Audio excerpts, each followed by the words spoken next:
किसी भी एटम में या किसी भी परमाणु में इलेक्ट्रॉन ही उसका मुख्य सोर्स होता है जो भौतिक एवं रासायनिक गुण बनाता है। इसी कारण इसके इलेक्ट्रॉन के बिहेवियर से ही रासायनिक प्रकार के बंध बनते हैं जो कई प्रकार के होते हैं। इसी इलेक्ट्रॉन के बिहेवियर से ही उसका ऑक्सीडेशन स्टेट्स ज्ञात किया जाता है। जैसे किसी भी परमाणु में किसी भी स्ट्रक्चर में चाहे जैसे भी हो, एक इलेक्ट्रॉन का त्याग करना या एक इलेक्ट्रॉन का ग्रहण करना उसकी ऑक्सीडेशन नंबर होती है।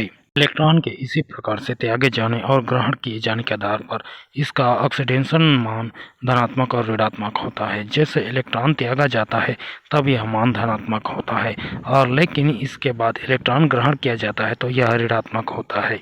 ऑक्सीडेशन स्टेट्स को कुछ नियमों के आधार पर भी जाना जा सकता है।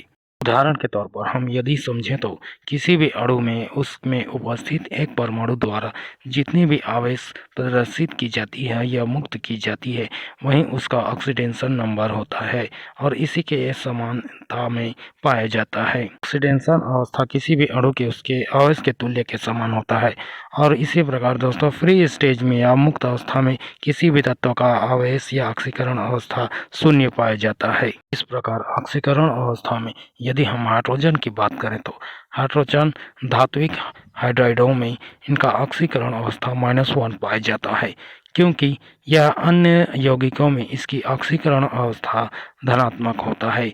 जबकि इसके अलावा यदि हम हाइड्रोजन के अन्य कंपाउंड्स की बात करें तो अन्य कंपाउंड्स में हाइड्रोजन का बिहेवियर अलग होता है जबकि यह अन्य रासायनिक संयोग में इसका ऑक्सीकरण अवस्था या ऑक्सीडेशन स्टेट्स में इसका मान धनात्मक होता है। अदर कंपाउंड्स में इसका मान +1 पाया जाता है। इसी प्रकार दोस्तों हाइड्रोजन को छोड़कर हम अन्य आवर्त सारणी के कुछ तत्वों की बात करें जैसे क्षार धातुओं के लिथियम, सोडियम और पोटेशियम और रुबिडियम की तो इसका धनात्मक 1 पाया जाता है। इसके अलावा हम क्षारीय मृदा धातुओं की बात करें जैसे बेरिलियम, मैग्नीशियम, कैल्शियम और स्ट्रोंटियम की तो इसका धनात्मक +2 पाया जाता है और हैलोजनों की बात करें तो फ्लोरीन, क्लोरीन, ब्रोमीन, आयोडीन का ऋणात्मक पाया जाता है जो -1 होता है।